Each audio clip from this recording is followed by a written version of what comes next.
On everybody, I am here on Business Spotlight with my good friend Tomas Keenan, and we are gonna get into his Business Step It Up Academy. Right. So one of the things I love about Thomas is real, he's raw, and he actually has built things in the past before he started coaching and consulting entrepreneurs, which unfortunately is kind of rare these days. So, Thomas, give us a little bit of an intro, brother. Yeah, man. Thank you. Um, one one of the keys, man, I think is so important is you and I started doing business together while I was still doing those other things. So and I was sending you P&Ls and bank statements. So you know for a fact what was there, what wasn't there. And I'm not saying I had the best business ever in the entire world. I mean, I think that every business can definitely get better from what it currently is. But yeah, man, I appreciate you saying that. And it's not to go off on too much of a tangent here, but there's just so many people that want to come into the space and that oh, it's getting a little hard in my business. So I'm just going to go do this cool, sexy thing over here, this coaching and consulting. And it's not who you want to go and bring onto your team to help you succeed. I'll tell you that for a fact. Yeah. So, man, as far as me, bro, where do you want to start? You want like the whole story from back in the day, like the Long Island days, or do you want like the business story?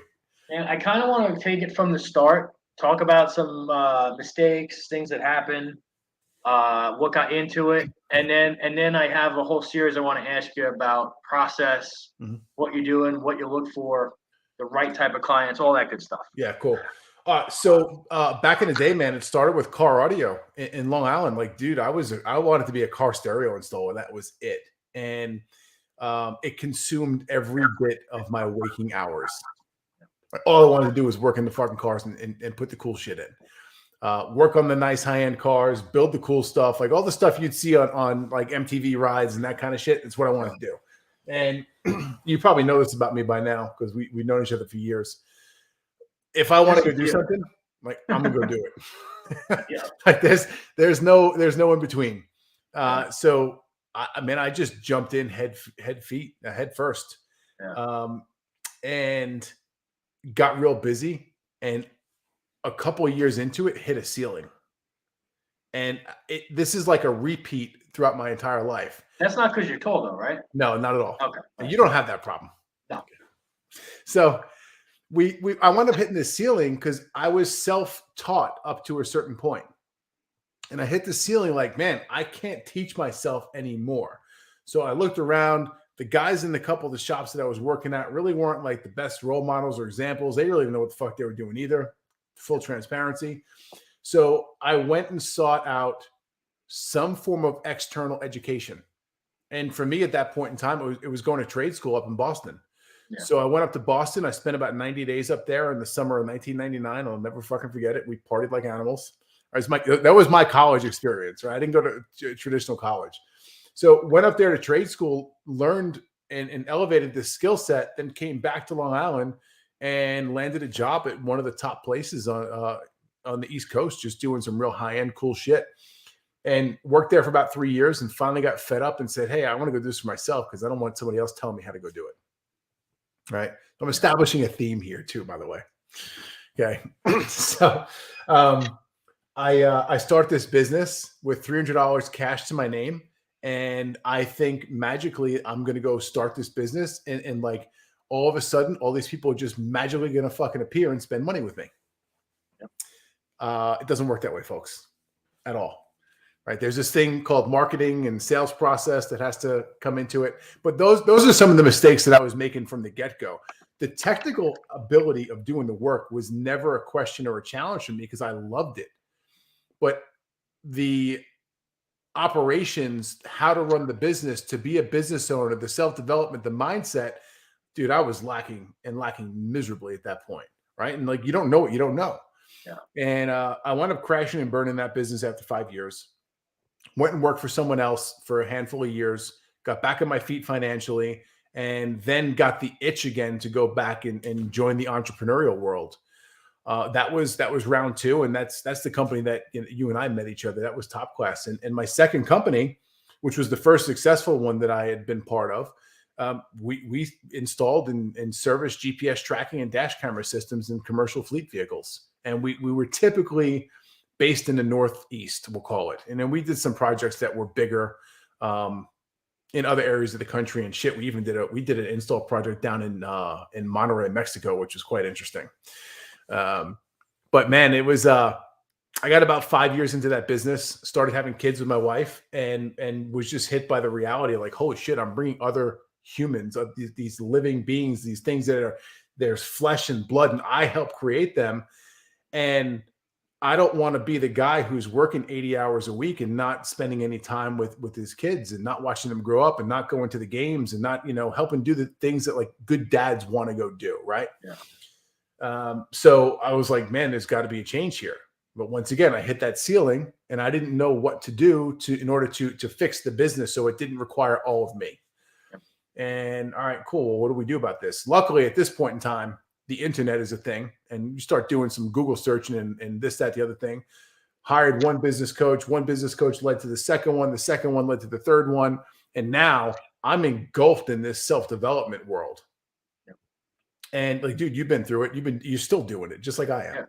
Right. Once you start, you don't stop. There is no end to this whatsoever. But that's really what transpired. And that's the real short version of a 20-year career. Yeah. Right. So the second business is where I really learned how to become a business owner, someone who operated a business, someone who was attracting team members and leading team members and, putting the real systems and processes, the tools, the softwares in place in order to make the business this extension of you. It had to be efficient as well. Yep. Right. So you weren't there burning 100 hours a week on shit that you didn't have to be burning hours on. Yeah. That's where the real learning came. And through that process in the second business, I was doing so much work on me that I decided to just start helping other people. Yeah. And through helping other people, I stumbled upon what I really wanted to do. Like I wasn't out trying to do that. As far as I knew in my small-minded thinking at that point in time, I still wanted to be Tom the installer. Right. And here I am. I put together a Facebook group just like you do. And you want to help people in this community that you develop. I put together a Facebook group for the GPS tracking industry and installers only, guys who are using their hands and in the field and installing the gear. And I wanted it to be this hub where we had open-minded, we had transparent communication, and we were there to help each other. Because this was a niche within a niche within a niche of an industry, which is great, right? Because we know that the riches are in the niches, especially when you go real deep.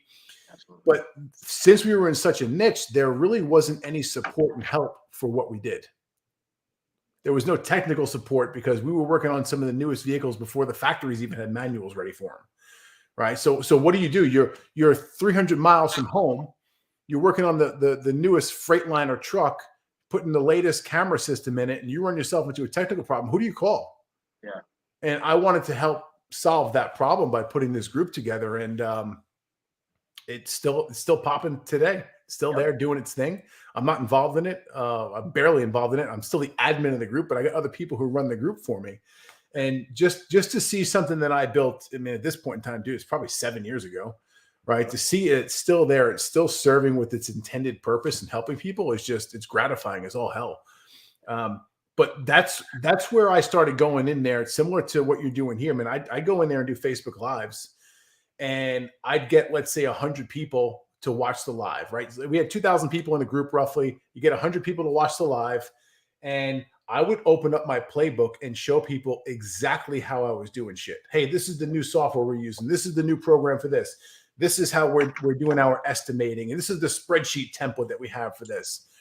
And some people were like, oh, dude, this is awesome. Thank you so much. And then you had the naysayers, right? The small-minded thinkers who were like, bro, are you fucking crazy? Like, you're showing everyone exactly how you do your shit. And to me, like, here's my theory, right? And I know you think the same way. And this is one of the reasons you and I have been connected for years, and we'll stay that way. Yeah. Man, if I show 100 people how to do something, out of those 100 people, 10 of those motherfuckers are actually going to start to implement. Out of the 10 people who begin to implement, we're lucky if one, maybe two, gets anything done.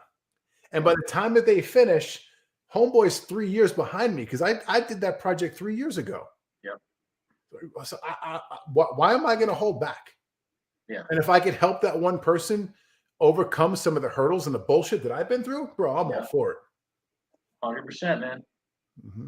You can't overserve, right? Because when you over deliver on everything you do, even if it's just information videos like this, those people will come back and you attract the right type of people in that will work with you at one point down the line. That's why I do this, that's the name of the game. I still use, by the way, to this day, I still use WiseHire. Mm-hmm. I got that from you. That thing's great. It's awesome, man. I'm partnered up with them. They're a great company. They treat me well. And if anyone's ever seen or come to any of my events that I do, I mean, WiseHire is a part of it. They usually sponsor my events too, which is cool. Nice. But yeah, I dive in deep and show people exactly how I'm using WiseHire and why I use it in the capacity I do. Because man, as a business owner, right, especially as a business owner who was trying to hire in a blue collar field, dude, let me tell you something. I'll equate it to you this way. Of all the shit that I've done in business, hiring has been the most challenging. Yep. Like putting the process together, figuring out how to make money. Yes, it's difficult. It ain't fucking easy. It's not for everybody. But out of all of that, the hiring aspect has been the most challenging because, dude, you're dealing with people. What one day they may be fucking hot, one day they may be cold. It's like there's variables in there that you just can't equate or plan for. And until you understand that, like, you're just not going to overcome that hurdle. And then it's one of those things where day one, you're not going to be good at it. I fucking guarantee you're going to hire some shitbags who come onto your team and cause you to lose a lot of hair. Okay. I didn't say anything. I'm just saying lose hair. Okay. But it's through those actions, it's through those experiences that we learn the lessons. And we say, oh, fuck, I'm never doing that again. Right. And now we have to go apply that moving forward. 100%. So let's go into looking back on everything. Obviously, you've had a ton of experience running and being an entrepreneur, a lot being a coach. What are some of the biggest mistakes you made and that you see people making overall being an operator? Trying to do it themselves. That's a big piece of it. Dude, here's a big one. And this is one that I promised myself this go around in business I wouldn't make again. Uh-huh. If we look at an organizational chart in a company, right? You've got the founder or whoever it is up top. You've got maybe some executives and you got some middle management. Then you've got your worker bees below, right? And it's a pyramid pretty much. Yep. When we start putting together an organizational chart, because I'm big on, hey, document your current org chart for where you are now and figure out who's doing what, get clear on that. Now let's go build the future org chart to hit your year-end targets too. And there's going to be gaps there and openings.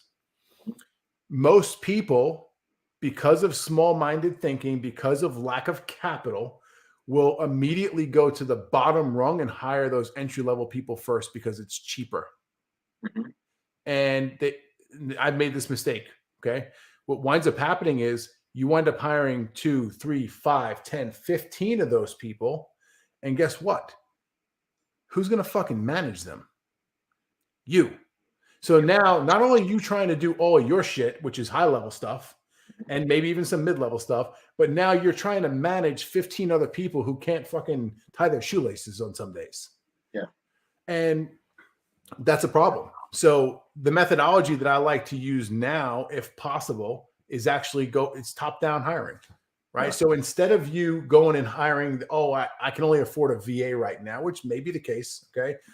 Maybe you work yourself a little bit harder. Maybe set aside a certain amount of your net income, right? Hey, I need this much set aside for the next 8 weeks, 9 weeks, 10 weeks, 10 months, whatever it may be. So I can afford to bring on that top tier person because that person's going to do a lot of the heavy lifting with me and really make things move quickly.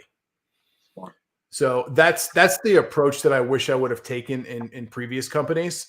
And it's one of those things, man, like, you could have told me that to my face 10 years ago and I would have been like, you're fucking crazy. Yep. But now going through it and actually experiencing it, man, it's just the way it is. Yeah, I believe that. I've never thought about that. And I'm trying to look back and I've definitely done that a time or two. Yeah. Yeah. I just made a shift here. and literally the documentation and was signed today, which is exciting. Like people who've been following me for a while, like know me as the integrated coach. Like I'm the back end dude. I like the operations side of business. Like I understand the front end. I understand sales. I understand marketing. And if I have to go do those things, I'm pretty good at it too, right? Just because I've got a lot of experience in business at this point. But my comfort zone in business, my zone of genius is what happens when the customer spends the dollar with you. What does that process look like, right? Like the whole back end of it.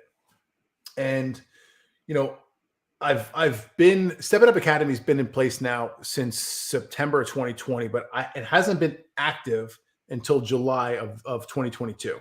So mid-July 2022 until now, we've put together a hell of a business, which is awesome. And a lot of the stuff I help my clients with, I had to go do for myself too, again, which is a great refresher because it's like, oh, fuck, this is the startup phases of business that I'm going through again. Right? And I know you're familiar because you just did a rebrand, a relaunch a couple of years ago at this point. Yep. 2 years ago, still building. Yeah. I'll always be building. You know, going through that was just super important and powerful. And I forgot the whole fucking point of what I was trying to tell you here, to be quite honest. Did you document everything? No, I haven't. Oh, the person that I brought on today. Okay. All right. This is the whole point. I'm so glad that you brought me back to center. Thanks, pal. I realized that, yeah, I may be the integrator. That may be my zone of genius. But here in my own company, what I've seen here is that I've had to pivot and transition more into the visionary seat because I am the founder. It is my company. Yep. In doing so, I have one-to-one clients who come on and work with me for coaching and consulting. Okay. Awesome. That's what I signed up for. That's my bread and butter. That's where I operate. Okay. So if I'm going to serve these people at a very high level, I'm not going to have as much bandwidth over here for the integrator roles and building the back-end system. So I say this because from July until now, I've done it and I've put pieces in place where it's functional and it's a great fucking experience for those involved. Mm-hmm. However, we ain't done yet and there's plenty of room for improvement. And I will say that in any business, I don't care how good you are. I don't care what your P&L looks like. You can always improve, right? So going back to practicing what I preach, I just brought on an integrator for me. So here I am, the integrator, hiring a fucking integrator, right? But I understand the importance of that role and what this person's going to be able to accomplish for me in a very short period of time. And it also helps that we speak the same language. Got it. That's true. So where in that, take me through this pyramid, right? If you're the visionary, yeah. Which order would you say is ideal to hire? The integrator first? It's really a loaded question, man. It really has a lot to do with, you know, where you are, what's going on. Like one of the biggest mistakes I see people make, and I made this too, is I don't recommend this, and it's hard to avoid because those who are closest to you when you start your business truly want to help and help you succeed and win. Right? You get two camps when you start a business. You got the family members who are like, "Oh, you're fucking crazy and you're gonna fail," right? Mm-hmm. And then you have the family members or close friends who are like, "Hey, man, tell me what you need. I'm there to help you." Yep. So you start the business. You're an expert at what you do, and now you're getting to a point where you're drowning. You can't do it all. And your cousin comes over and is like, "Bro, tell me what to do. I got you." And you wind up getting into business bed with your fucking cousin. Yeah. And then shit goes sideways. And then you wind up having a falling out. And then you got to go face your cousin at fucking Thanksgiving dinner 3 months from now. And it's really fucking weird and awkward. Yep. Okay. I'm giving you a true story here, by the way. Okay. Like, don't do that. Yeah. Right. And this is we're operating in comfort when we do that because, oh, it's a good person. They care for me. They that. Yeah, cool. I get it. But it's a recipe for success, for failure, in my opinion. Yep. Right. You know, this all goes back to establish your core values. Right. This is foundational shit that most business owners skip right over.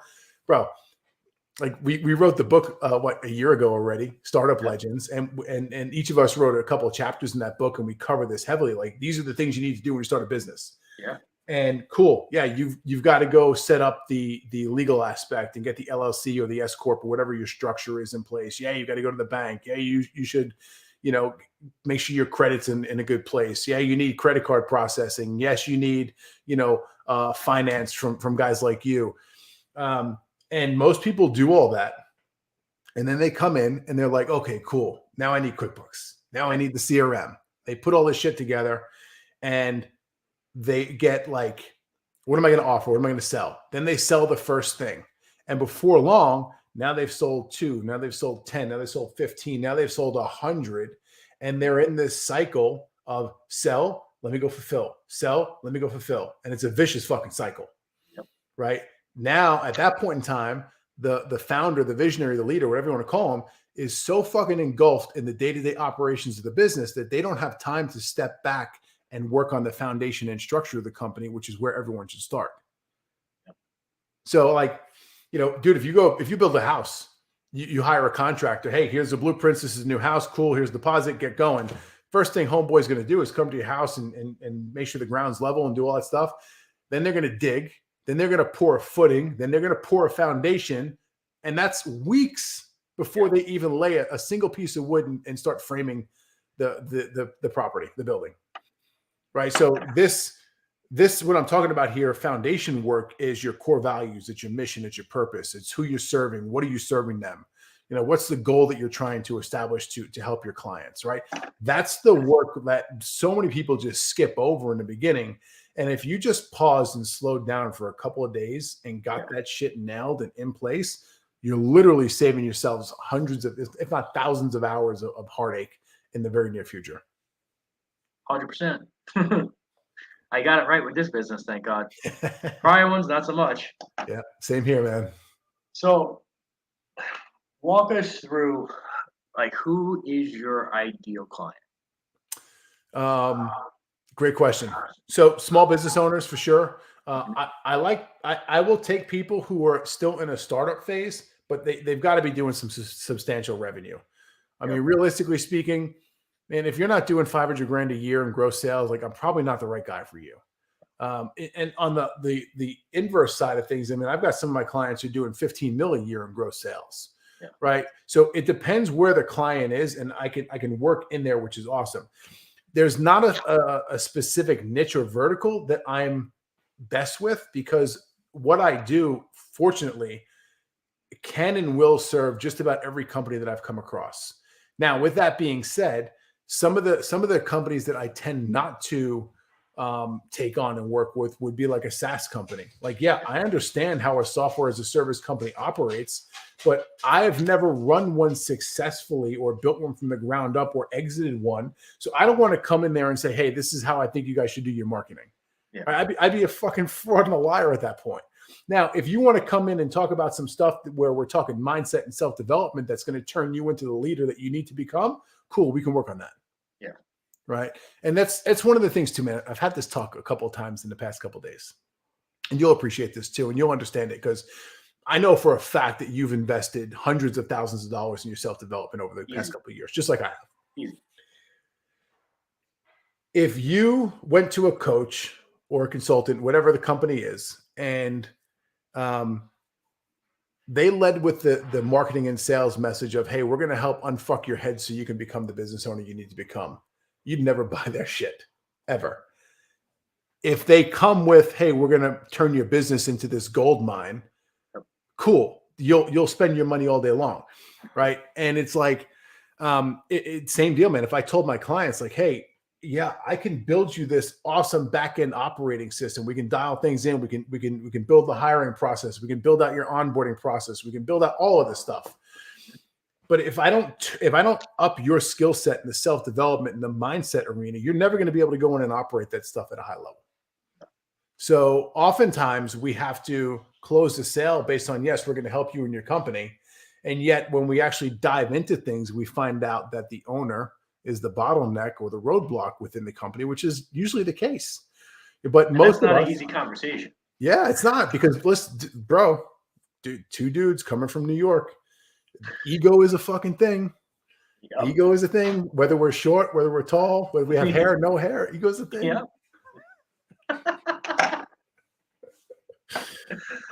Oh, that's awesome. So, well, would you mind taking us through your process? Like, let's do a deep dive on that. As far as what? As far as bringing somebody on? Yeah, bring somebody on, come in, say, hey, Thomas, I'm at 2 million now. I want to get to 5 million. Yeah, sure. Whatever. So basically, dude, it's a conversation, right? And through the conversation, going back to core values, it's one of the things I'm looking for. I need to have alignment. I don't need 100% alignment and overlap of core values, but I need to see that there is a certain percentage of overlap in core values between me and you before we move forward. Yep. And if there isn't, like, dude, it's just not going to work. Yeah. Right? Like, hey, cool, you may come in and work with me for 6 months, and then it's just you're not going to get the value out of this, and I'm not going to get the value out of it either. Yeah. Right? So it's a conversation. What do you need? Where are you? What do you currently have in place? Right? What are you trying to achieve in this company? And I'm going to make a decision. And bro, one of the things I have no problem admitting and telling people sometimes, and I do this often, I got a fuck ton of leads, which is great. It's like, and I know you do this too. Like, hey, I know what you need. I'm not the fucking guy to help you.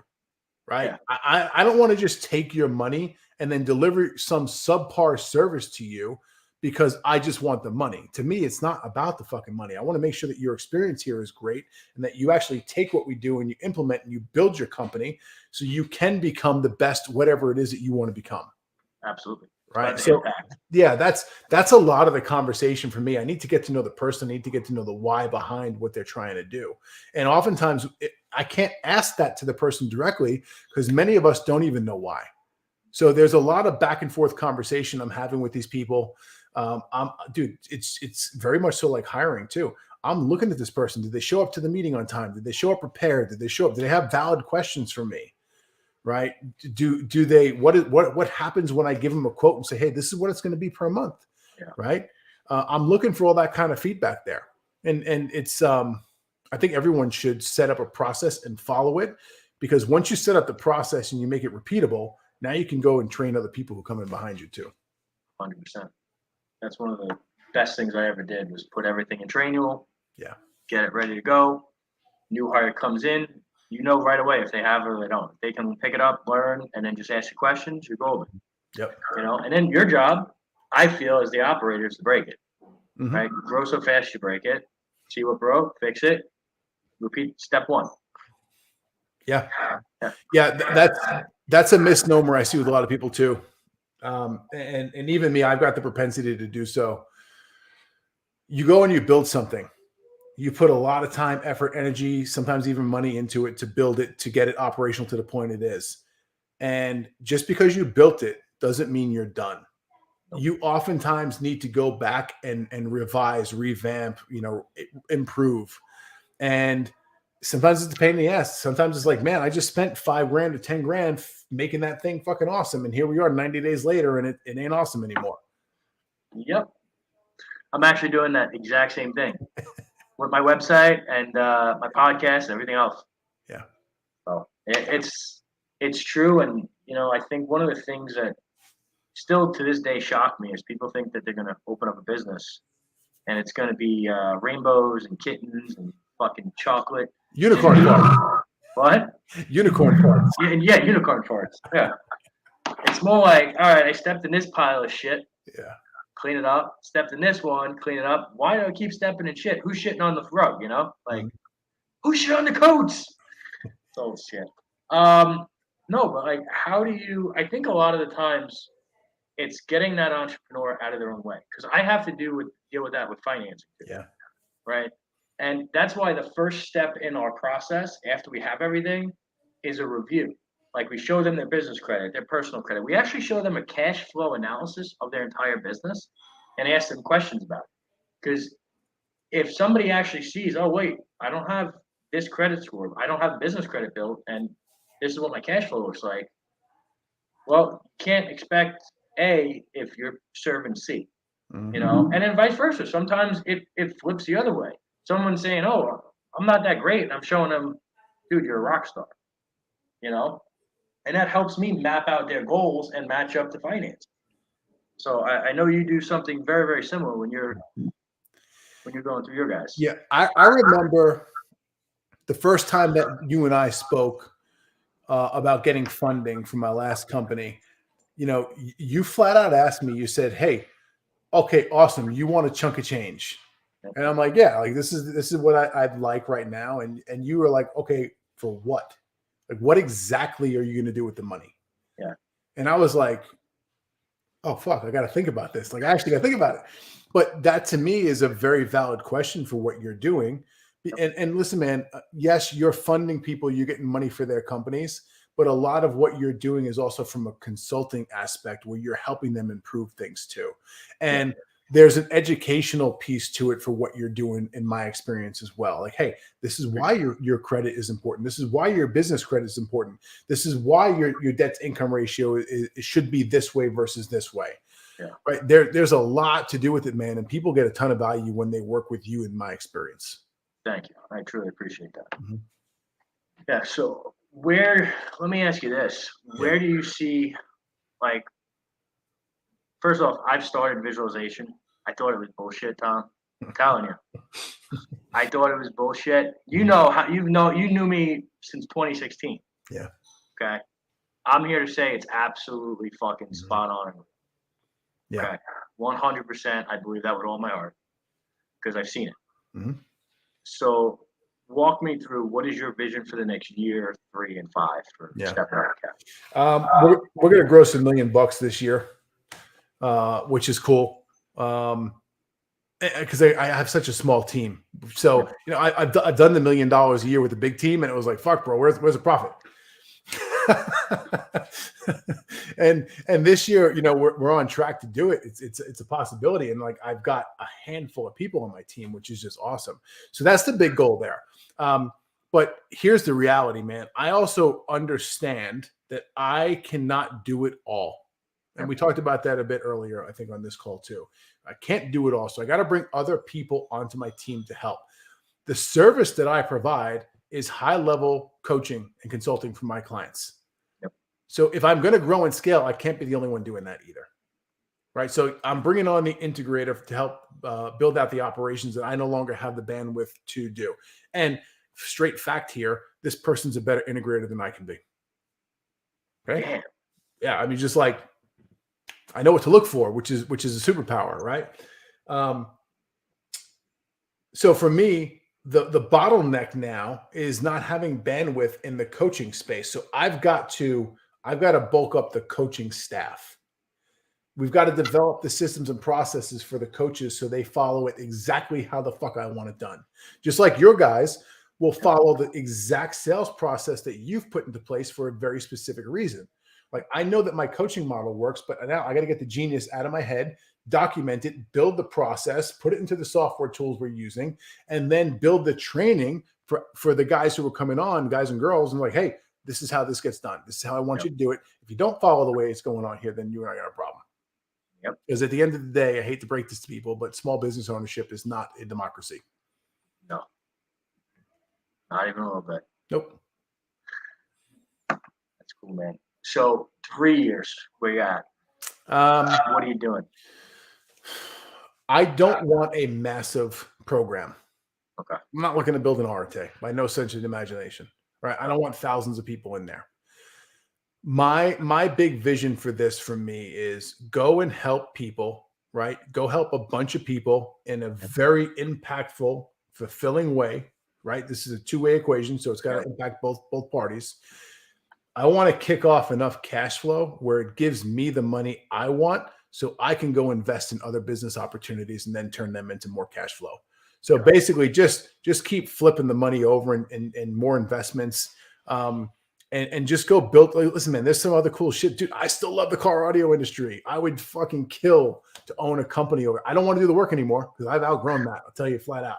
Right. But if I could go create something, if I had, let's say $2 million to drop into a facility and go hire some of the baddest talent in the country, dude, let's roll. So I could really see myself getting heavy with taking that extra cash and just dropping it into these other businesses. And listen, the other cool thing with that is every time, this, dude, like you invest a lot, right? Yep. The more that you invest and get involved in other businesses, the more that you learn, which then you can go reapply to the main thing and improve the main thing. So I'm just, I'm super excited for where this is going and for what my clients are getting out of it too. You know what I love that you said? High impact and more obviously with high impact and putting a real dent and making a real impact in someone's business, you're going to charge more, Mm-hmm. but you're getting the results, right? So many people want that top line number and they don't really think about that bottom line number. And that's the difference from someone that's been in the trenches versus someone that just wants to grow. You know? Yeah. I'll tell you a quick funny story. So I still do equipment financing, SBA, all the normal stuff. But recently I found a program that is family office related.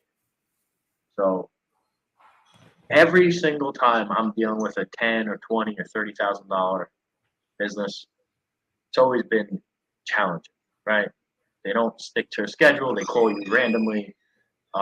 Getting documents is like squeezing blood from a stone. Mm-hmm. Well, on the flip side, I went the other end of that spectrum, where now the smallest transaction I'll do with these is 10 mil, and we've had much, much, much higher than that. And going upstream, the difference in who you're working with, let alone the impact that I'm making to that company, because some of those companies are public companies, and some are celebrity companies I'm working with. And then on the flip side, to me, like it would take my business a month or two to make that revenue when I'm doing it right off the bat. Yeah. Big difference. Yeah. I had to learn that lesson when I first moved down here from New York to Texas. Step It Up Academy, I had started that summer before I like the transition period, right? Yeah. I knew what I wanted to do when I came down here. And I went to this local like meetup. Some dudes I knew were running it. And it was like real, just, chill, relax, 15, 20 people there kind of deal. And I went there and they asked me to speak and I put an offer together. Okay. Mm-hmm. And this is me just kind of testing things out. And I put this offer together and the offer, like thinking back to this, bro, I just want to fucking laugh. I had this offer and you could work with me. It was a 90-day coaching package and it was $500 a month per person. So I fucking wind up selling like 5 of these things that night. And I'm like, oh, cool, cash. I start working with these people and dude, I wanted to stab myself in the fucking eyeball with a knife because I'm also, as you know, I'm already working as a coach in an organization where we're charging people 50 and 60 grand a year to work with us. Yep. So I've got the high level people and most of these people are coming in. They're, like you said, they're on time. They're dialed in. Hey, this is what I suggest you do between now and next call. And then they'd fucking go and do it and come back prepared the next call. Yep. Right. And I can't even get these dudes over here paying me $500 a month to get the basics going. Like, no wonder why your business is the fucking shithole. Yeah. Right. So that was a major lesson learned for me was, hey, yes, we know this already, but not everyone's your ideal client. You have there's a lower tier of clientele. Hey, it may be perfect for some businesses. And I know there's business models out there that are dedicated to a lower tier clientele. Yep. There's nothing wrong with that. No. That's not for me. Yep. And I needed to learn that lesson the hard way and basically see through these coaching obligations. Cause hey, I told you I'll be with you 90 days. Yep. Bro, I couldn't wait for those motherfuckers to expire. Right. And then I said from that day forth, all right, never again. Now we have to go and change the process, change the system, and obviously change the price point. Yep. Makes a difference. Yeah. Makes a difference. So what I want to do, if you can, what are the links? Where can everybody find you? Because I want people to reach out, work with you. Yeah. What's the best way to do that? Well, I mean, if you're on Facebook, you can just find me. I'm the guy with the big head and I got no H in my name. Right. Best way to find me, just head over to stepitupacademy.com and over there's links out to everything. That's the best place, man. There's links there. There's contact forms. There's downloadable PDFs and stuff on the website. So if you want to get a good idea of what I am and how I can help people, that's the place to go. Man, I love it. Hey, thank you so much for coming on. Definitely gonna do this again. Yeah, man. I appreciate you, brother. Seriously. Thanks, man. I appreciate you too. All right, guys. See you on the next one.